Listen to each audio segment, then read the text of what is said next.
Hey there, I'm Mr. Terry. I'm a high school history teacher. Welcome back to another History Teacher Reacts video. All right, so with the recent attempt of assassinating former President Donald Trump, I think it's really important that we understand the history of presidential assassination attempts. And that brings us to today's video from The Paint Explainer. This video is titled, Every U.S. President Assassination Attempt in 12 Minutes. All right, so you're going to get the short breakdown from him, and I'll add some detail along the way. All right, original video is down below. Please support that. And subscribe and give this video a thumbs up if you liked what you saw here today. All right, let's get started. By the way, the Paint Explainer has triggered the creation of so many of these like Paint Explainer videos. Have you seen how many channels there are now that are doing that? And it's pretty crazy what we've seen over this past past few months. So, all right, but we'll see. Like, did you know, for example, that there were this many different attempts?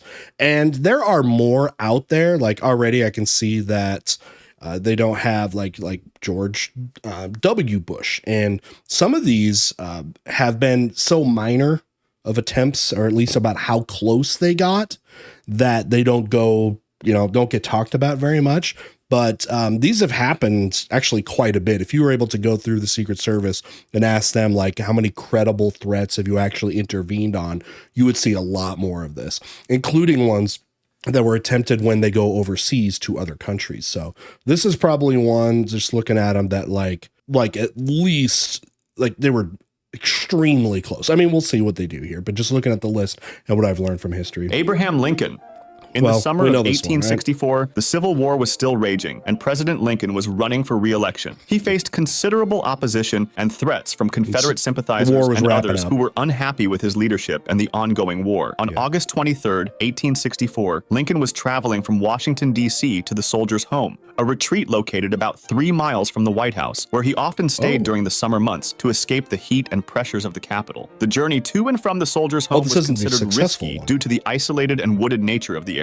During one of these trips, while Lincoln was riding in his carriage, a shot was fired at him. The bullet went through his hat, but miraculously, Lincoln was unharmed. Accounts of the event suggest that Lincoln was...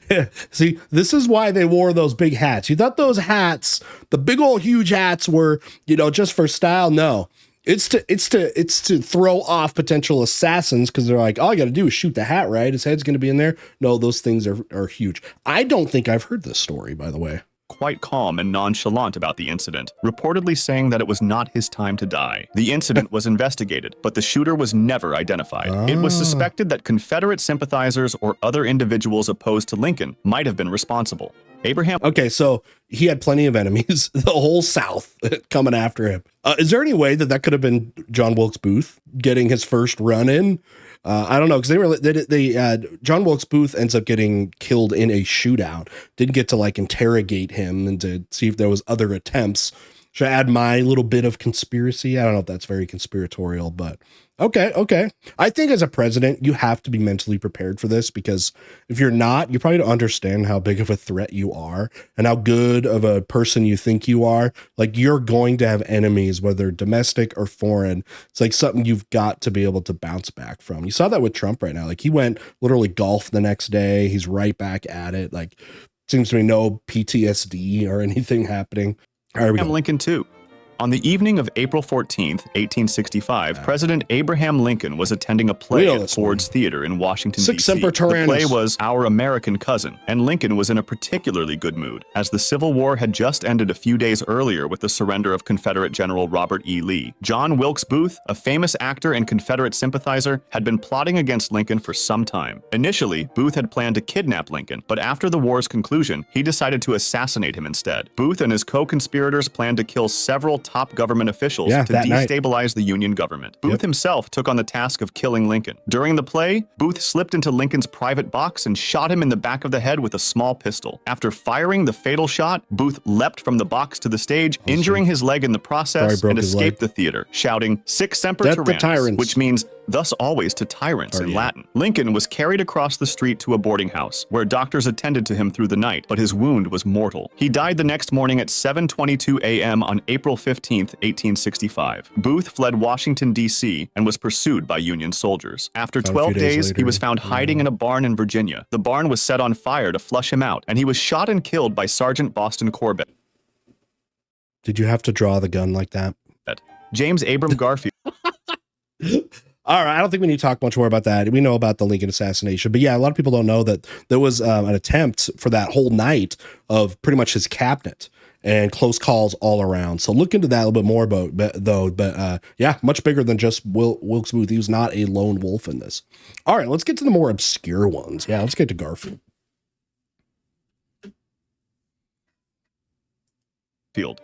James Abram Garfield, the 20th President of the United States, was shot on July 2, 1881 by Charles Julius Guiteau. Guiteau, a mentally unstable office seeker who believed he deserved a political appointment from Garfield, had been stalking the president for weeks. On the morning of July 2nd, Garfield was at the Baltimore and Potomac Railroad Station in Washington, D.C., preparing to leave for a summer vacation. As he walked through the station with Secretary of State James Gillespie Blaine, Guiteau approached from behind and fired 2 shots. One bullet hit Garfield's arm, while the other lodged in his abdomen. Garfield was taken to the White House, where he was treated by doctors who, unfortunately, made numerous mistakes. The medical practices of the time were not aseptic, and doctors used unsterilized instruments and hands to probe Garfield's wound repeatedly, searching for the bullet. Which a lot of that stuff really didn't get better until the World Wars, when they started, about that time, understanding a lot more about germ theory and all that. And there were people that had proposed, you know, that there needs to be a more careful attention to clean utensils.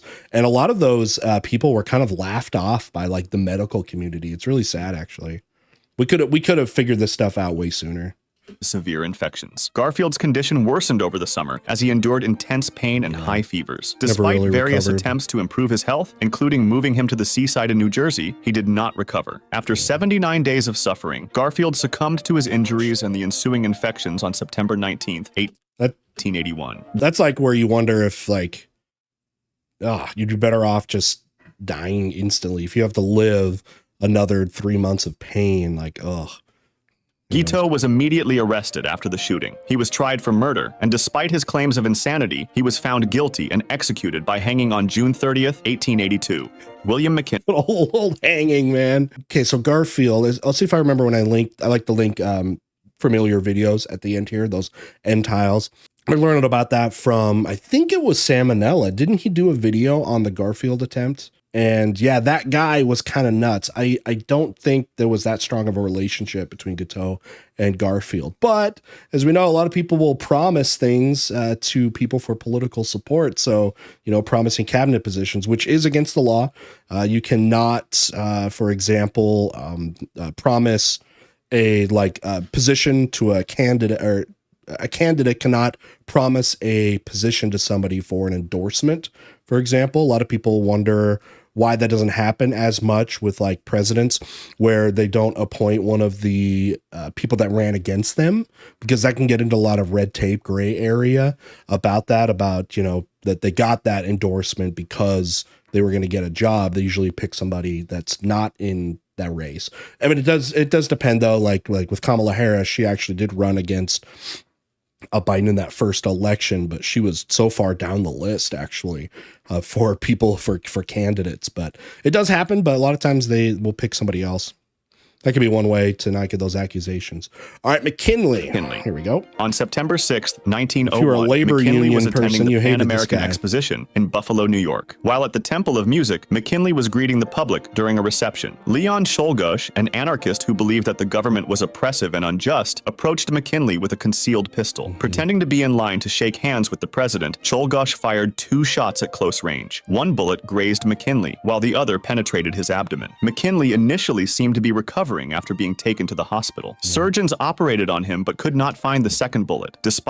By the way, in that meeting with Leon there, they were so close contact people. They were like shaking everybody's hands, like just doing that. This was back in the day where you could get a lot closer contact with a president.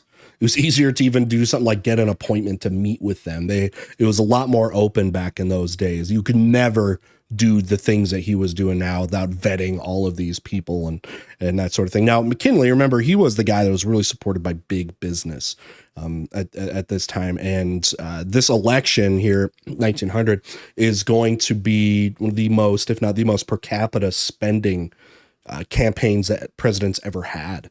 And he was, again, supported by big business. He was against a lot of the labor unions. So this was a time where labor unions, this is still like industrial revolution, are growing and becoming more powerful. They're becoming more desperate at a time when the government did not protect the rights of workers.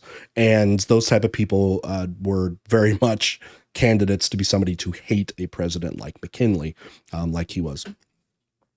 Like this is Despite early signs of improvement, McKinley's condition took a turn for the worse due to gangrene and infection setting in around the wounds. On September 14th, 1901, 8 days after being shot, McKinley died from his wounds, and Vice President Theodore Roosevelt was immediately sworn in as the 26th President of the United States. It was interesting because these two had quite different political ideologies. Roosevelt was actually somebody that was coming up and trying to support the workers, but the thing was, like, he was definitely going to be a threat. Now, yeah, Roosevelt was in his mid-30s there. He is going to be the youngest president ever. Now he assumes that presidency because he was vice president.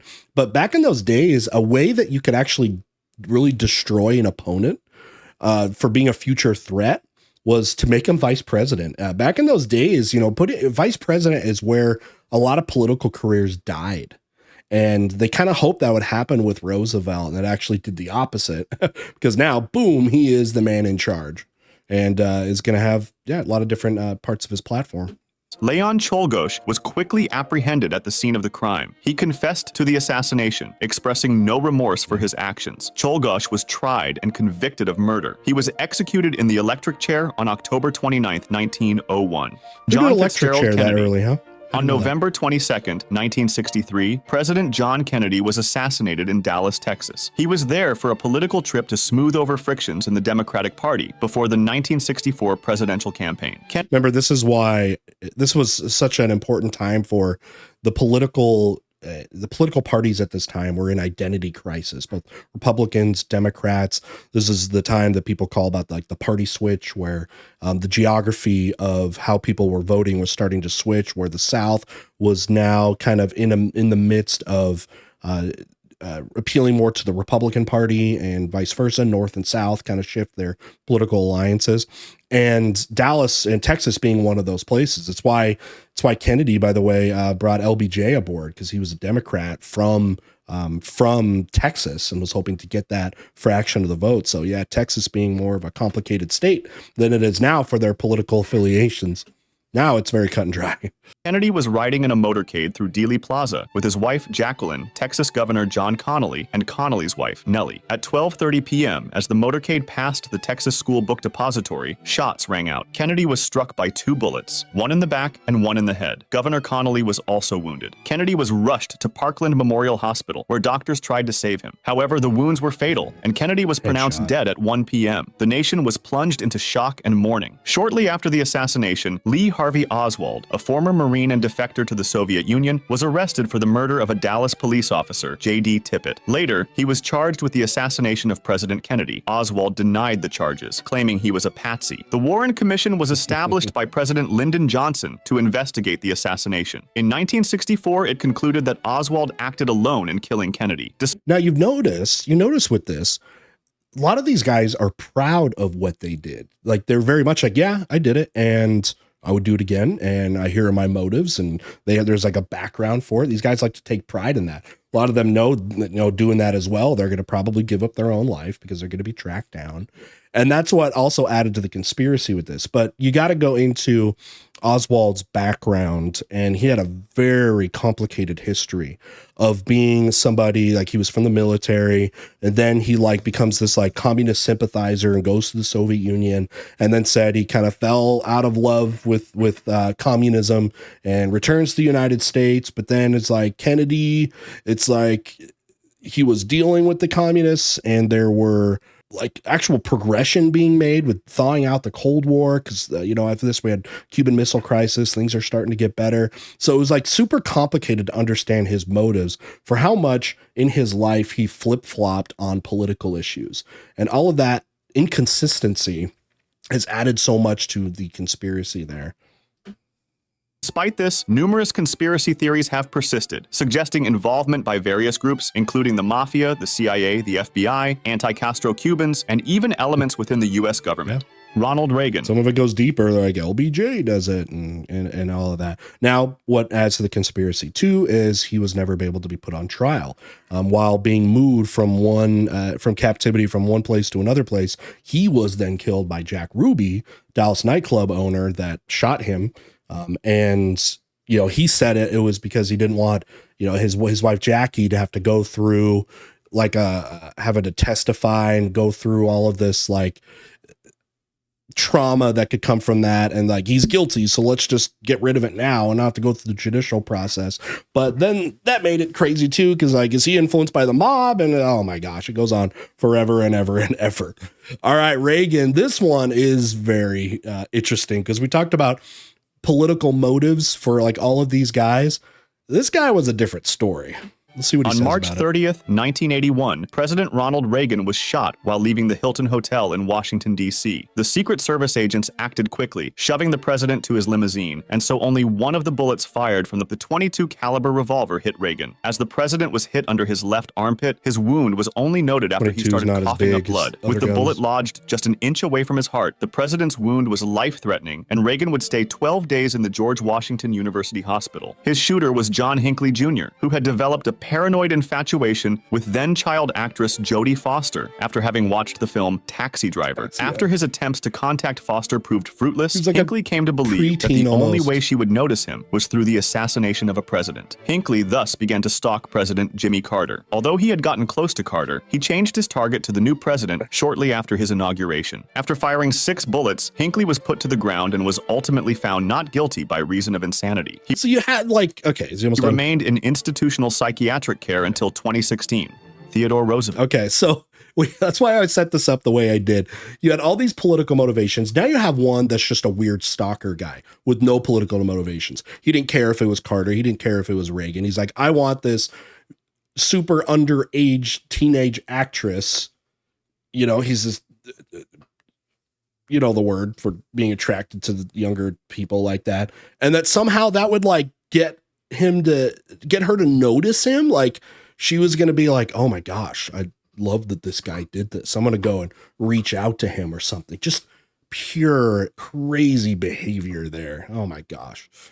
All right, Teddy. On the evening of October 14th, 1912, Theodore Roosevelt was in Milwaukee campaigning for a 3rd term as president. While walking to the car, a crowd started to gather around the presidential candidate, and Roosevelt came face to face with John Schrank, who was armed with a .38 caliber Colt revolver. The bullet hit Roosevelt on the right side of his chest, but he was protected by a thick 50-page speech manuscript folded in half and the metal case where he stored glasses. While Schrank was being wrestled to the ground, Theodore Roosevelt asked for mercy for his shooter, restoring the order before the arrival of the police. Despite the bleeding and the bullet still inside him, Roosevelt decided to give the speech he had planned in the Milwaukee auditorium. After his 1-hour speech, he was rushed to a local hospital and then to Chicago, where the doctors decided against removing the bullet. Roosevelt would die with it still inside his chest a few years later. Schrank, who claimed to have dreams in which U.S. President William McKinley accused Roosevelt of killing him, had been stalking the former president through 8 states in order to assassinate him. Diagnosed with paranoid schizophrenia, Schrank was imprisoned at an institution for the criminally insane, where he would die in 1943.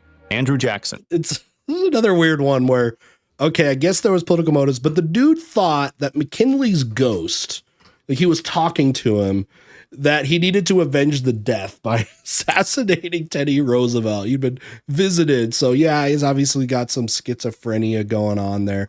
Now with that one, we've been talking about, I've been talking about on Twitter and other places too, about the effect of assassination attempts, how they have on the political careers. And with Roosevelt, it's like, it didn't help in the sense that he didn't win his 3rd term. There were other reasons for that too. He was going third party, created his own party basically, because he just didn't find as much support with the traditional parties, but at that time. But regardless of that, what it did do for him is retroactively has given him a bigger aura around him. Like the dude, because he's very popular when people look at him in retrospect, right?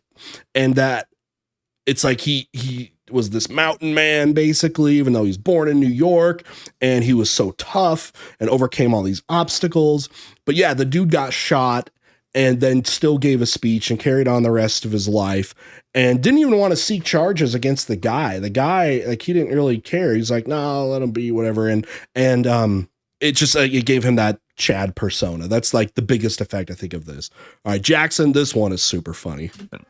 On January 30th, 1835, Andrew Jackson, the 7th President of the United States, was attending the funeral of South Carolina Congressman Warren R. Davis at the U.S. Capitol. As Jackson was leaving the funeral, he was approached by Richard Lawrence, an unemployed house painter with a history of mental illness. Lawrence aimed a pistol at Jackson and pulled the trigger, but the weapon misfired. Undeterred, Lawrence pulled out a second pistol and fired again, but this weapon also misfired. Witnesses described the sound of both pistols misfiring as resembling a small explosion, but remarkably, neither shot struck Jackson. Known for his fiery temper and toughness, Jackson immediately charged at Lawrence, using his cane to defend himself. Several bystanders, including Davy Crockett, a congressman and American folk hero, quickly intervened and subdued Lawrence. Jackson was unharmed. Richard Lawrence was quickly apprehended. During his trial, it became clear that he was mentally unstable. He believed that Jackson was preventing him from becoming the rightful heir to the British throne, and that the U.S. government owed him a large sum of money. Lawrence was found not guilty by reason of insanity and spent the rest of his life in various institutions. It's like, what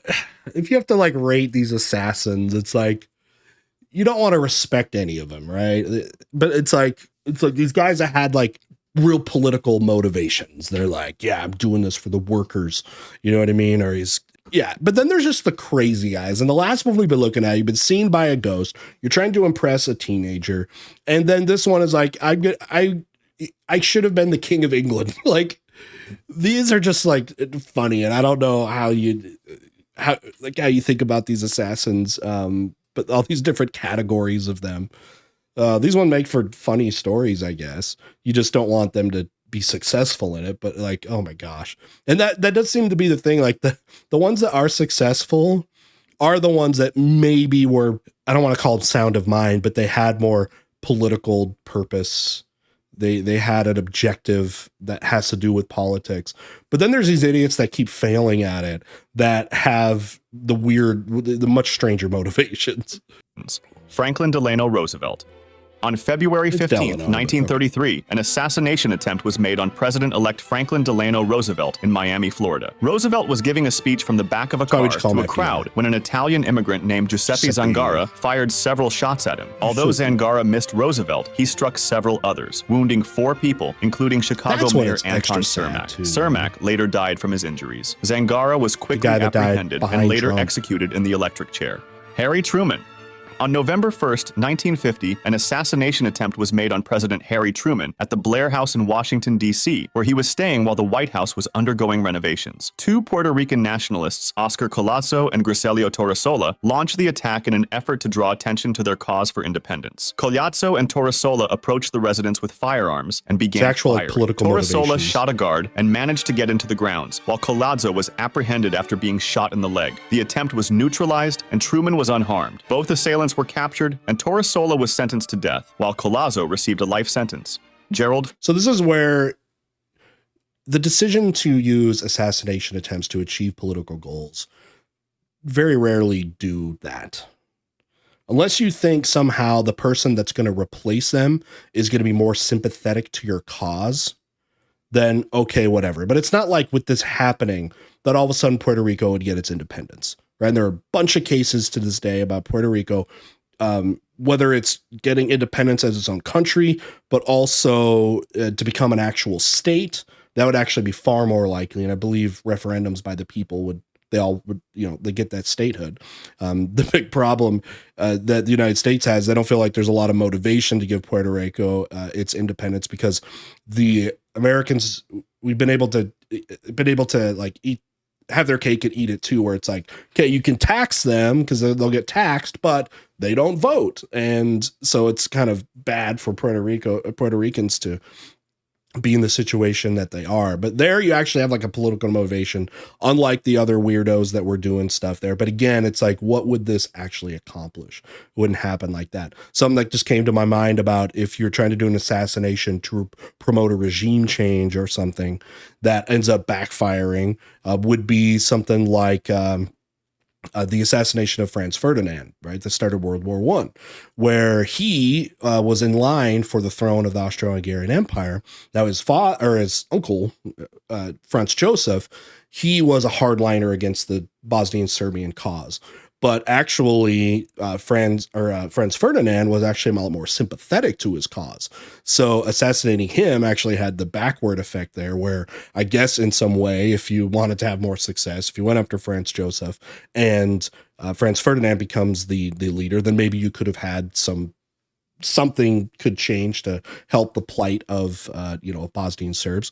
But what we end up getting is World War I out of it. So going backward that Ford. way. I mean, they are going to get, Gerald Yugoslavia Ford is going to be created after World War I, and you could say that was definitely a step in the right direction for those people, but look what it cost. Faced an assassination attempt on September 5th, 1975 in Sacramento, California. As he exited the California state capitol, Lynette Squeaky Frum, affiliated with the Manson family, aimed a gun at him. Quick action by the Secret Service resulted in her immediate arrest.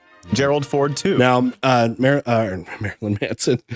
Manson, his thing was there were these murders, right? Manson murders, but he wouldn't conduct them. He basically had a cult following where he could influence people that are not in the right state of mind to be able to do those things.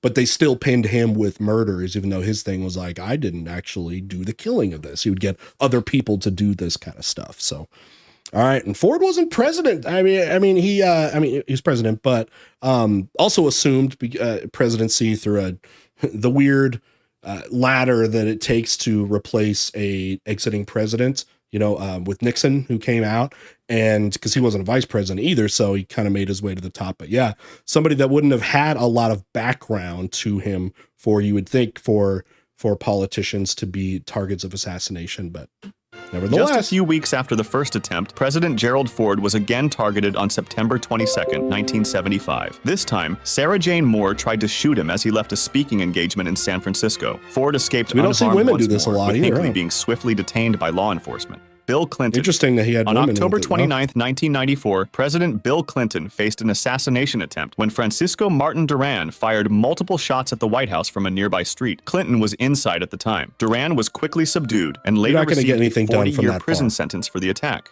George W. Bush. You're not going to get anything done that far. Oh, he did have Bush Jr. I don't know why when I first saw the list of all the presidents, I didn't see him because a lot of people don't talk about that attempt.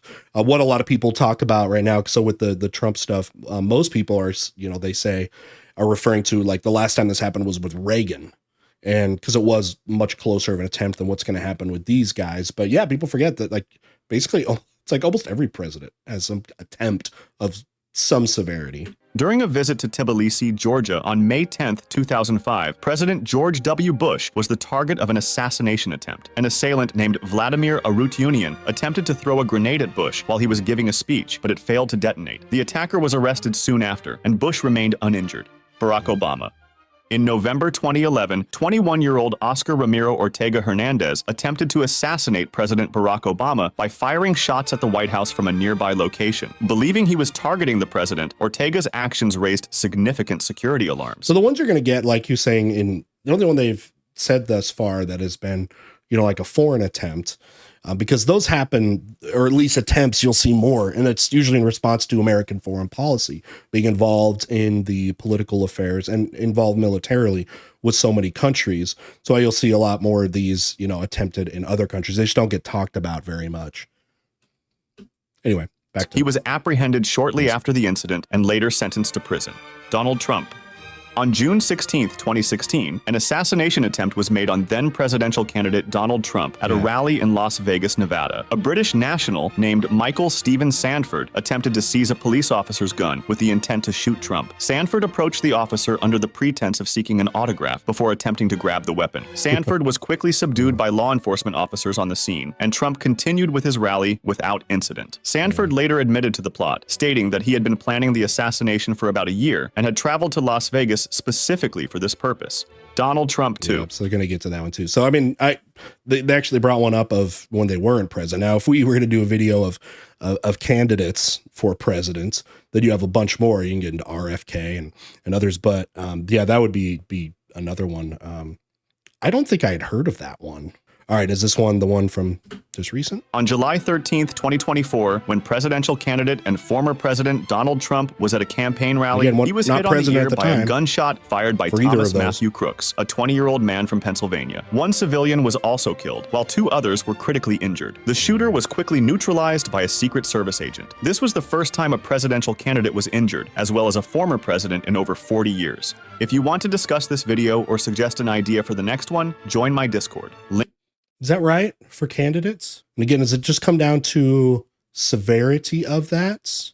I got to double check on that. That came up in our discussion. We had a panel discussion on my channel with Mr. Bede, vlogging through history, cynical historian, and Emperor Tiger Star. We were talking about that. I got to go back to look at that. Anyways, you guys should check that video out. All right, final thoughts. All right, good little quick explainer. That's what he does there. So hopefully I was able to add a little bit and you get some of my thoughts and piecing together the different types of assassins, the ones that are politically motivated, the ones that have just weird other things going for them, and making sense of it all. So we'll see what happens. We're still, can see what effect this could happen on the current presidential race that's going on right now. Because again, I'm making this is in late July of 2024. We're still about 100 days away from the election. We'll see what happens. Polls, haven't changed very much with what I thought it might jump up Trump a little bit more, but now what's changed things is since then, and it's been a crazy 10 days or so, you also had Biden dropping out of the race. So that also affected the polls. So we may never know exactly what political changes or in support could happen from that Trump assassination attempt, because so much has happened in a very short period since then. All right, with that, thanks for joining me. We'll see y'all next time. Thank you to the Patreon pledgers and YouTube members as we're headed out. We'll see y'all next time.